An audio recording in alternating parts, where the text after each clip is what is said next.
She tallied the $10 bills every night, not out of necessity for survival, but to chronicle every cent of the degradation as proof of how thoroughly her billionaire spouse had misjudged the woman he was discarding. He believed himself magnanimous when handing her the daily cash before retreating to his lover's embrace, completely oblivious that the pregnant wife he abandoned had quietly constructed a trillion-dollar empire while he was too consumed by illicit romance to pay attention. Before we continue, we want to let you know that you are great and going to be doing things in 2026. We wish you well in all your endeavors. We love to know how far our story get to touch and heal lives. Kindly share with us where you're watching from in the comment box. Please like this story and click the subscribe button to keep us serving you a heart-healing real stories. Now let's get back. The paradox was nearly lyrical. While he was orchestrating his second marriage, she was completing the acquisition of his ancestral company, the very enterprise his mother had dominated at every corporate function, exploiting those events as platforms to ridicule the modest woman her son had wed before discovering someone more appropriate. His mother's malice had been infamous at those functions, her cutting remarks reducing seasoned executives to humiliation. But her preferred victim had consistently been her own daughter-in-law, the pregnant woman she presumed was cornered and powerless. When the subsequent corporate celebration commenced, the billionaire escorted his lover as his acknowledged companion. His mother rehearsed her most vicious mockery yet, and the complete executive committee had zero indication they were presently employed by the woman positioned silently in the corner wearing her maternity gown. What the concealed trillionaire executed when his mother initiated her assault didn't merely reveal the reality.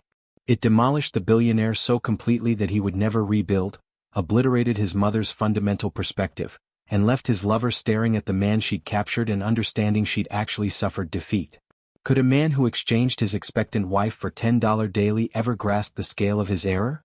Would his mother's decades of malevolence finally confront her in one catastrophic instant? And would the lover remain through poverty after she'd exclusively committed to affluence? In this narrative, you'll discover how silent fortitude invariably conquers vocal hubris and how patience transforms into the most lethal instrument when employed precisely. You'll discover that individuals who dismiss you are transferring you authority they don't comprehend exists, and that recording malevolence provides you proof when verbal testimony alone proves insufficient. Most critically, you'll uncover that genuine character manifests itself not in how individuals treat the influential, but in how they treat those they perceive are vulnerable.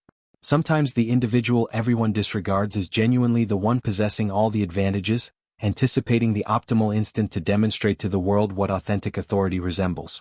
Isabel Chin sat at the kitchen counter of what had been her residence for 7 years, arranging the $10 bills across the marble countertop like a prosecutor organizing evidence for a capital case. Each bill symbolized a day of her pregnancy, a day of her husband's methodical brutality. But more significantly, each bill symbolized a fragment of documentation that would ultimately narrate the account of how billionaire Marcus Ashford had miscalculated the most formidable person he'd ever encountered. The twilight sun projected elongated shadows across the bills, and she photographed them systematically with her mobile device, appending the image to a directory she titled simply Proof of Values. Though the attorneys at Blackstone and Partners, the most intimidating litigation practice in Manhattan, had recommended something more procedural when she'd engaged them 3 months prior. Another $10, Isabel, Marcus had announced that morning, discarding the bill onto the breakfast counter where she'd been examining acquisition contracts on her laptop, documents he presumed were pregnancy websites or baby registries because he'd ceased genuinely observing her 6 months ago when Christina Hayes had entered his existence wearing a crimson dress and ambition that paralleled his own. That should address your expenditures for the day, correct? I mean, you're not precisely venturing anywhere in your state. Her state, that's what he designated the pregnancy now, as though their child was a medical complication rather than a human being. But Isabel had merely smiled and secured the $10 bill into her wallet alongside the preceding 67 bills, each one a reference point in the litigation she was constructing. She'd learned long previously that silence was the most formidable weapon a woman could employ, particularly when that woman had been quietly establishing a financial empire that now surpassed $3 trillion while her husband was too preoccupied messaging his lover beneath the dinner table to recognize. The irony wasn't overlooked by her that Marcus Ashford, the man who'd inherited Ashford Enterprises from his grandfather and considered himself a self-made billionaire despite never having initiated anything independently, was presently boasting to Christina about his commercial prowess, while Isabel had just concluded the purchase of his ancestral company through a network of shell corporations so intricate that even his own board had advocated accepting the substantial offer from Titan Holdings. Marcus didn't comprehend that Titan was Latin for strength, and he absolutely didn't comprehend that the holding company's principal shareholder was the expectant wife he was expelling to accommodate his lover. Isabel's phone vibrated with a communication from David Park, her principal attorney. The conclusive paperwork processed. You now possess 73% of Ashford Enterprises. The remaining 27% is distributed among minor shareholders who will vote however the majority shareholder instructs. Congratulations, Mrs. Ashford. You're now your husband's superior. She positioned her hand on her abdomen, sensing the baby kick as if commemorating the acquisition. But the satisfaction was moderated by the recollection of how she'd arrived here. 7 years previously she'd been Isabel Chin, a venture capitalist who generated her first $100 million by age 25 by investing in tech startups that everyone else had rejected. She'd encountered Marcus at a charity gala where he'd been the featured speaker discussing family heritage and constructing something that endured. And she trusted every word because she desired to trust that wealth and integrity could coexist in the same individual. But wealth, she discovered, often insulated individuals from the consequences that constructed integrity. And Marcus Ashford had never confronted a consequence in his existence until now. The wedding to Christina was scheduled for the following month, a spring ceremony in the Hamptons that would cost more than most individuals earned in a lifetime, though considerably less than the $10 daily Marcus considered adequate provision for his expectant wife. Isabel had received the invitation yesterday, delivered mistakenly to the apartment Marcus had leased for her in a building he deemed suitable for her present circumstances, and she'd added it to her evidence directory alongside the photographs of the $10 bills, the text messages she'd retrieved from the cloud backup Marcus didn't know she could access, and the financial records demonstrating that Ashford Enterprises was genuinely hemorrhaging capital while Marcus was too distracted by his affair to notice. The company celebration was in 3 days. The annual spring gala where Ashford Enterprises commemorated another year of what Marcus believed was prosperity, though the genuine numbers communicated a different narrative. His mother, Victoria Ashford, had already transmitted Isabel a message clarifying she wasn't welcome. But the message had been transmitted to Isabel's obsolete email address, and Victoria didn't comprehend that the woman she'd invested 7 years deriding at every company gathering was now the individual who controlled whether Ashford Enterprises survived or disintegrated. Isabel photographed the invitation adjacent to the $10 bills, generating a composition that communicated the complete narrative without words, and transmitted the image to David with a straightforward message: "See you at the celebration." Victoria Ashford had been preparing for company celebrations the way military commanders prepared for campaigns, with strategic precision, careful target identification, and an unwavering conviction in her own supremacy. For 43 years she governed Ashford Enterprises from behind the curtain, never possessing an official designation, but wielding more authority than any executive on the payroll through the straightforward mechanism of being the matriarch who transformed her husband's modest construction business into a billion-dollar empire before his death. The spring gala was her battlefield, the location where she reminded everyone precisely who had constructed the kingdom they all served. But this year's event carried particular significance because she'd finally persuaded her son to discard the inadequate woman who ensnared him with a pregnancy and embrace Christina Hayes, a woman Victoria deemed worthy of the Ashford name.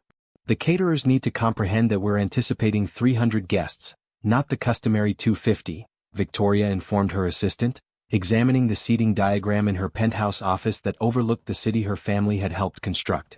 And verify Isabel Chin isn't on the roster. I don't concern myself with her legal status. She's no longer family and I won't have her state disrupting the evening when Marcus introduces Christina as his fiancée. But what Victoria didn't comprehend, what none of them comprehended except the senior partners at Blackstone and Partners and the board members who'd signed the acquisition documents, was that Isabel Chin wasn't merely on the guest roster. She was technically the host, given that Titan Holdings now possessed the company, the building, and even the penthouse office where Victoria was presently planning her daughter-in-law's ultimate humiliation.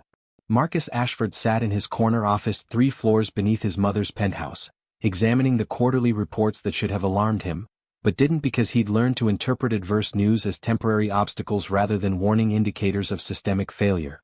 Ashford Enterprises had been losing market position for 2 years, hemorrhaging contracts to competitors who'd invested in innovation while Marcus had been investing in his relationship with Christina. But the sale of the company to Titan Holdings had injected sufficient capital to make the problem appear manageable. The new proprietors haven't requested any conferences yet, his CFO, Daniel Rivera, stated during their morning briefing, his tone suggesting this was favorable news rather than the ominous silence it genuinely represented. The acquisition agreement grants them majority control, but maintains current management structure. You're still CEO. Your mother still has her advisory capacity, and operations continue as normal. Precisely as it should be, Marcus replied, authorizing expense reports that included the rental apartment for Isabel, a line item he'd instructed accounting to categorize as charitable contributions because it made him feel magnanimous rather than obligated. The Ashford name still signifies something in the city. These corporate raiders arrive, extract their profit and proceed. We just need to maintain appearances until they lose interest. But appearances were precisely what Isabel had been studying for 7 years, documenting the gap between the Ashford family's public image and their private character with the thoroughness of an anthropologist studying a deteriorating civilization. She'd attended every company celebration, smiled through every one of Victoria's pointed observations about her humble background and fortunate marriage, and catalogued every moment when the family's brutality was disguised as sophistication. The flashback struck Marcus unexpectedly during his lunch meeting with Christina at the restaurant where they'd first met, the place where their affair had commenced 18 months ago when Isabel had been in her first trimester, exhausted and nauseous, but still attempting to be the wife Marcus had claimed to desire. Christina had been a consultant hired to streamline operations, which had meant identifying which employees to terminate to improve profit margins. And Marcus had been attracted to her efficiency, her lack of sentimentality, her willingness to make difficult decisions without the emotional complications Isabel brought to everything. Your mother wants me to wear the Ashford diamonds to the gala, Christina said, displaying a photograph on her phone of the family heirloom Victoria had never offered to Isabel despite 7 years of marriage. She says it'll make the appropriate statement about family continuity. Marcus looked at the diamonds, the same ones his grandmother had worn, the ones his mother had promised would go to his wife, the ones Isabel had admired in family photographs but never been permitted to touch, and felt the first flutter of something that might have been guilt but was too unfamiliar to identify correctly. Isabel had never requested the diamonds, never demanded the tokens of acceptance that Christina was receiving after 18 months of what Marcus still couldn't quite call a relationship without feeling the weight of the word, affair. She'll love them on you, Marcus said, pushing away the image of Isabel at their wedding, wearing the simple strand of diamonds she'd purchased herself because his mother had claimed the family diamonds were being cleaned that week. You deserve them. But deserve was a concept that was about to be redefined in ways that would shatter Marcus Ashford's understanding of justice, karma, and the catastrophic consequences of confusing patience with weakness. Christina smiled and kissed him, tasting like champagne and victory, completely unaware that the woman they'd defeated was actually the woman who now controlled whether they'd still be celebrating at next year's gala. Across town, Isabel stood in her apartment, the one Marcus considered adequate for her circumstances, examining the seating chart for the gala that her legal team had acquired through their new ownership rights. She'd been assigned to table 17 in the rear corner near the kitchen doors, the traditional location for employees plus ones and people who weren't important enough to see the stage clearly. But Isabel had other plans for where she'd be positioned. And those plans included a location where Victoria Ashford would have no choice but to see precisely who she'd been mocking for 7 years, and where Marcus Ashford would have no choice but to witness his entire world collapse in the space of a single evening. She positioned her hand on her abdomen, sensing the baby kick again, and whispered, "Your grandmother doesn't comprehend it yet, but she just invited us to our own company celebration." The Ashford Enterprises Spring Gala transformed the Metropolitan Ballroom into a sanctuary of wealth and heritage. Crystal chandeliers casting illumination across 300 guests who represented the intersection of old capital and new influence. Victoria Ashford stood at the entrance in a gown that cost more than Isabel's monthly apartment rent, greeting guests with the practiced warmth of someone who'd invested decades perfecting the art of making people feel simultaneously welcomed and evaluated. Marcus stood beside her with Christina on his arm, the family diamonds glowing against Christina's neck like a declaration of conquest. But neither of them noticed when Isabel Chen entered through the main doors, wearing a custom maternity gown that somehow made her pregnancy look like authority rather than vulnerability. "Table 17 is in the rear," the hostess said, checking her roster with the apologetic tone of someone delivering news about a downgrade. But Isabel merely smiled and accepted the table card before making her way through the crowd with the unhurried grace of someone who knew the evening would eventually come to her. She'd invested 3 hours that afternoon with her legal team, examining not just the ownership documents, but the carefully constructed plan for how the revelation would unfold. David Park had wanted something dramatic, a public announcement, perhaps a video presentation. But Isabel had insisted on something more personal, more poetic, more devastating. She wanted Victoria Ashford to perform her brutality one final time before learning that her audience had become her judge. The dinner proceeded precisely as Victoria had orchestrated it. Courses timed perfectly, speeches calibrated to commemorate the Ashford legacy, and a carefully planned moment after the main course when Victoria would take the microphone to discuss family values and the importance of selecting partners who elevate rather than diminish our standards. Isabel had read the speech notes that her legal team had accessed through their new ownership rights, and she'd marveled at how Victoria had managed to compose an entire address about proper partnership without ever mentioning Isabel by name while making it abundantly clear who she was discussing. At table 17, Isabel sat beside junior executives who clearly didn't know who she was, but were kind enough to include her in their conversation about office politics and speculation about the new proprietors. "I heard Titan Holdings is some kind of activist investor," a young man named Steven said, his voice dropping to a whisper. "The kind that arrives, fires half the staff and flips the company for profit." "Is that what you heard?" Isabel asked, her tone genuinely curious. Steven nodded enthusiastically, clearly pleased to be sharing insider information with the pregnant woman who'd been relegated to the rear of the room. "Victoria Ashford is convinced they'll maintain the family heritage," a woman named Jennifer added, glancing toward the head table where Victoria was laughing at something Marcus had said. "She told the board that Ashford Capital built this company and Ashford Values will sustain it regardless of who's signing the checks." Isabel absorbed this information, adding it to the catalog of assumptions she'd been collecting. But her attention was drawn to the front of the room where Victoria had risen from her seat and was approaching the microphone with the confidence of someone who'd never been contradicted in a public setting. The room quieted immediately. Victoria's reputation for memorable speeches had been earned through decades of perfectly timed observations and carefully targeted critiques that left audiences laughing while her victims bled. "Good evening everyone," Victoria began, her voice carrying the warmth of a grandmother and the edge of a prosecutor. 43 years ago, my late husband and I started Ashford Enterprises with a simple conviction: that family heritage isn't just about building wealth, but about building character. We believe that the people we choose to stand beside us, our partners, our associates, our family members, reflect who we are and what we value. Isabel felt her phone buzz with a message from David. "Legal team is in position. Security has the documents. Say the word and we execute." But she typed back, "Not yet. Let her finish." Victoria continued, warming to her theme. "Recently, our family has made some necessary adjustments. My son Marcus has shown the courage to acknowledge when a relationship isn't serving his highest purpose, when a partnership is based on circumstance rather than genuine compatibility." The room had gone completely silent now, the implication clear enough that several guests glanced toward table 17, though most didn't know Isabel well enough to recognize her. "And I'm proud to say that he's chosen to move forward with someone who truly embodies the Ashford standard, a woman of ambition, sophistication, and genuine partnership. Please join me in congratulating Marcus and his fiancée, Christina Hayes." The applause was immediate and thunderous, precisely as Victoria had choreographed it. But Isabel noticed something the others didn't. Christina's smile was slightly strained, as if she was suddenly aware that being celebrated for replacing someone carried its own uncomfortable implications about her own replaceability. Marcus stood, pulling Christina to her feet, and the Ashford family diamonds caught the light as she turned to acknowledge the crowd. Victoria beamed with satisfaction, having delivered her message about necessary adjustments and circumstance rather than compatibility, with the surgical precision that had made her legendary. But then Victoria's eyes swept the room in a final gesture of triumph, and they landed on table 17, where Isabel sat in her custom maternity gown, hands folded over her stomach, watching with an expression that Victoria initially interpreted as humiliation, but which was actually something far more dangerous: patience that had finally reached its conclusion. "Oh," Victoria said into the microphone, her voice dripping with surprise that was equal parts genuine and performed.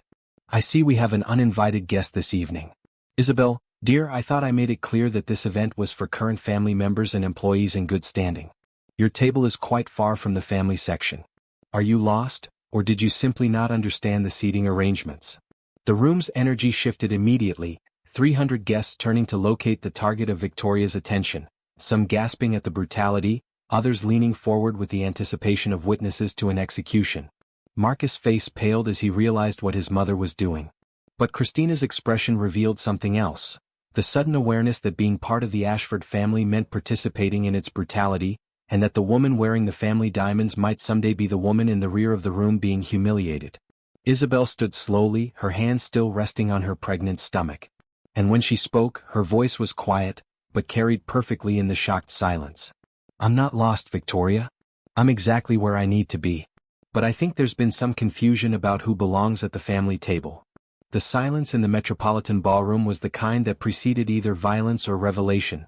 300 people holding their breath as Isabel Chen walked slowly from table 17 toward the stage where Victoria Ashford stood with the microphone, her expression transforming from smug satisfaction to confused irritation as the pregnant woman she'd just humiliated refused to crumble. Marcus half rose from his seat, his hand reaching toward Isabel in a gesture that might have been protection or containment. But Christina pulled him back down with a grip on his arm that suggested she understood something catastrophic was unfolding and wanted him seated when it struck. "Victoria," Isabel said, her voice still quiet but now amplified by the room's acoustics as she approached the stage, "you asked if I understood the seating arrangements. I do. Table 17 is traditionally for guests who aren't essential to the company's operations, plus ones, minor stakeholders, people who are here by courtesy rather than right." She paused at the base of the stage stairs, one hand on the railing, the other still resting on her stomach. "But I think there's been a fundamental misunderstanding about my relationship to Ashford Enterprises." Victoria's face hardened into the expression she used when dismissing subordinates who'd overstepped their bounds. "Isabel, this is neither the time nor the place for whatever scene you're planning. You've embarrassed yourself and my son quite enough without adding public dramatics too. I own this company, Victoria." 4 words delivered without drama, without flourish, without the theatrical emphasis that might have made them seem like a bluff, but with the simple finality of someone stating an obvious fact that others had somehow missed. The silence that followed was different now, not anticipatory but stunned, as 300 people processed information that didn't align with anything they'd been told about the Titan Holdings acquisition. Marcus stood again, this time with enough force to knock his chair backward. "That's absurd. Isabel, you're upset. I understand, but making false claims at a company event isn't. Titan Holdings purchased 73% of Ashford Enterprises 6 weeks ago," Isabel continued, her voice never rising, but somehow filling the entire ballroom. "The board recommended accepting the offer because the company was hemorrhaging capital.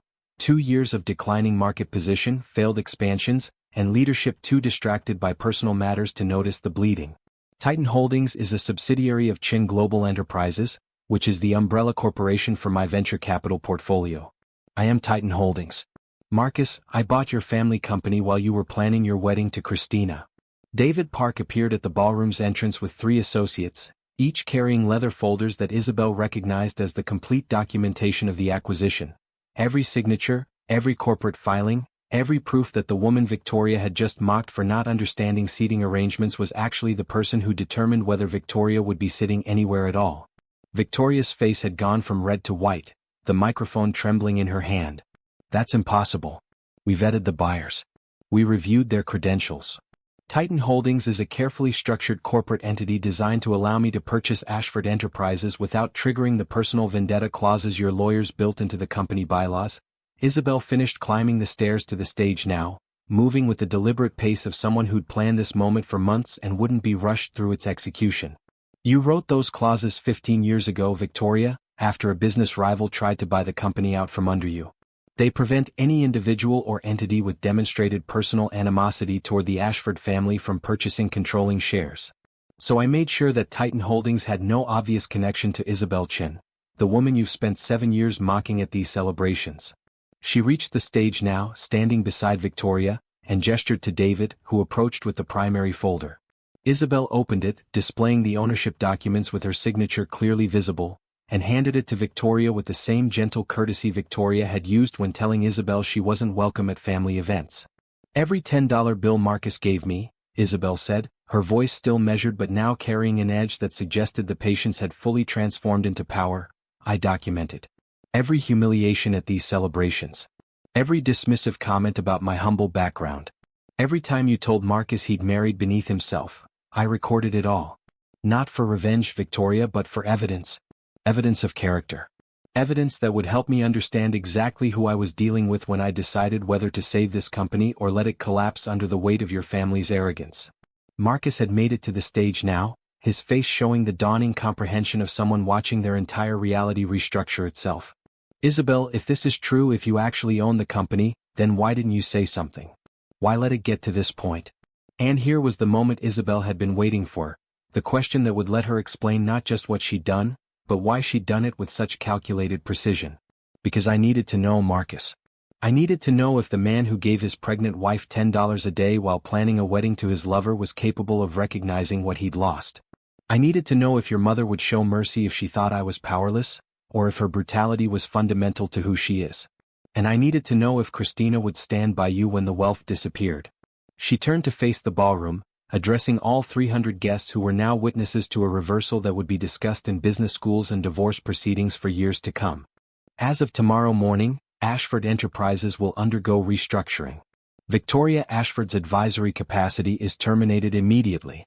Marcus Ashford will remain as CEO conditionally. He'll receive the same $10 per day he gave me, and we'll see if he can manage a company while experiencing the dignity and respect he showed his pregnant wife. And Christina Hayes' consulting contract is cancelled, effective now. Christina had already stood and was moving toward the exit, her survival instincts sharp enough to recognize when a ship was sinking. The Ashford family diamonds still around her neck, but her connection to the man who'd given them already severed.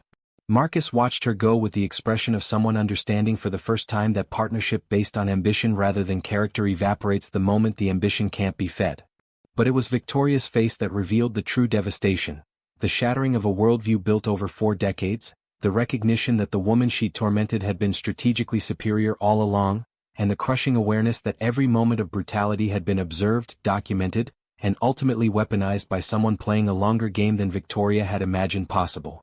"You've crushed us," Victoria whispered, the microphone picking up words that weren't meant to be public, but were now broadcast to the entire room. "You've destroyed everything we built." Isabel's hand moved to her abdomen again, feeling the baby kick with what seemed like perfect timing. "No, Victoria. You destroyed it. I just documented the destruction and decided whether to save what remained.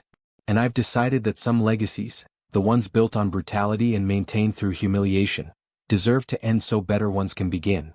She walked off the stage, leaving the microphone, the documents, and the shattered Ashford family behind, heading not toward table 17, but toward the exit where David waited with the car that would take her back to the apartment Marcus had thought was adequate for her circumstances. Behind her, Marcus Ashford stood frozen between his mother and the exit where his lover had fled, finally comprehending the magnitude of trading his pregnant wife for $10 a day. The man who'd believed himself magnanimous had discovered he'd actually been catastrophically blind. And the crushing weight of that knowledge, that he'd expelled the only person who could have saved him, would follow him for the rest of his life, a ghost that no amount of capital or redemption could ever fully exorcise. In the ballroom, 300 witnesses sat in stunned silence, having watched poetic justice unfold with the precision of a master strategist who'd transformed patience into authority and humiliation into triumph. The Ashford Enterprises Spring Gala would be remembered, but not for the reasons Victoria had intended. It would be remembered as the night when quiet fortitude defeated loud hubris, when documented evidence crushed assumed supremacy, and when the woman in the maternity dress revealed she'd been the most powerful person in the room all along. Isabel Chin stepped into the night air, placing both hands on her abdomen where her child grew, a child who would inherit not the Ashford name, but the lesson that character, patience, and strategic thinking were worth more than all the family diamonds and company celebrations in the world.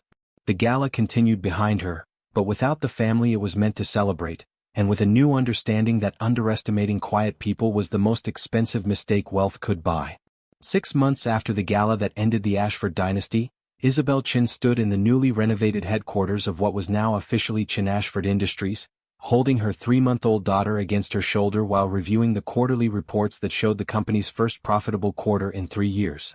The baby, Sophia Isabel Chin, had been born exactly 2 weeks after the gala, as if she'd been waiting for her mother to finish one chapter before beginning another. And Isabel had spent her maternity leave restructuring a company while learning to function on 2 hours of sleep, discovering that both tasks required similar levels of strategic patience and tolerance for chaos. The $10 bills, all 97 of them that Marcus had given her during those final months, were now framed on her office wall, mounted under glass with a small plaque that read, Proof of values. A reminder that value and worth are determined by how we treat people when we believe they have no power to affect us.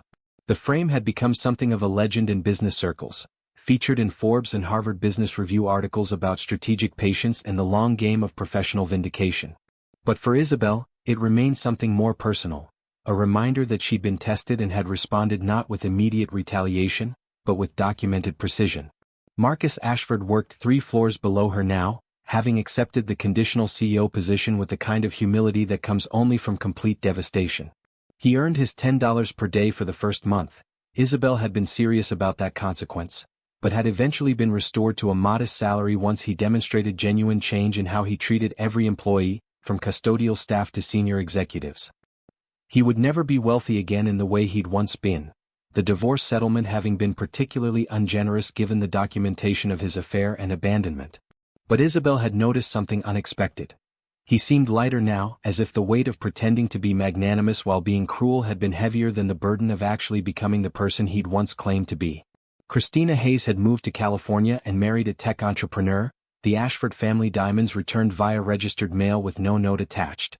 Though Isabel had heard through professional networks that Christina now advocated for women in business to maintain their own financial independence regardless of their partner's wealth, a lesson apparently learned from watching everything collapse when she'd built her security on someone else's foundation.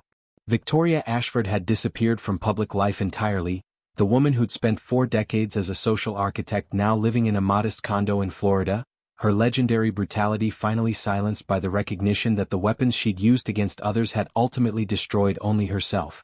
Isabel had sent her a card when Sophia was born, not out of obligation, but out of the genuine hope that Victoria might learn something from becoming a grandmother she'd never be allowed to know. Though no response had ever arrived. The company itself had transformed under Isabel's leadership, the culture of brutality and hierarchy replaced with something that actually resembled the family values Victoria had always claimed to champion but never practiced. Employee satisfaction had tripled. Innovation had returned. And the Ashford name, now hyphenated with Chen, represented not heritage and entitlement, but redemption and second chances for organizations willing to examine their character honestly.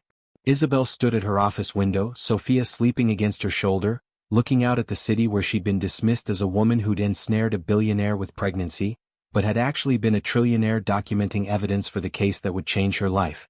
She thought about the journey from those $10 bills to this moment, about how patience and preparation had defeated arrogance and assumption, and about how the baby in her arms would grow up knowing that her mother had been underestimated and had transformed that underestimation into authority, not through anger but through strategic, documented, undeniable proof of character.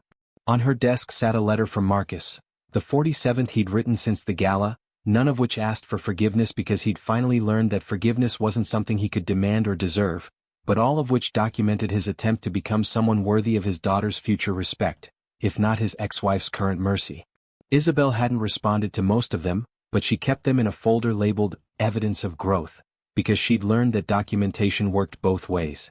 It could record failures that destroyed empires, but it could also record changes that rebuilt character. The $10 bills on her wall caught the afternoon light, transforming from evidence of humiliation into proof that the most expensive mistakes were always the ones that cost nothing at the time, but everything in the end, and that the most valuable investments were always the ones that required patience to mature, but yielded returns that lasted forever. Sophia stirred against her shoulder, and Isabel whispered the words she would repeat throughout her daughter's life. Remember, baby girl, your worth is never determined by how others value you, but by how you value yourself enough to document the truth and wait for the right moment to reveal it. Outside her window, the city continued its endless motion, full of people making choices about character and consequence, about patience and authority, about whether to give someone $10 and believe themselves magnanimous, or to recognize that true generosity, like true strength, was measured not in what we gave when we had everything, but in who we became when we had nothing left but our character to sustain us. The Chen Ashford legacy would continue, but it would be written by a woman who'd tallied $10 bills, not because she needed them, but because she'd understood that documentation was destiny, and that the person patient enough to gather evidence was always more powerful than the person arrogant enough to create it.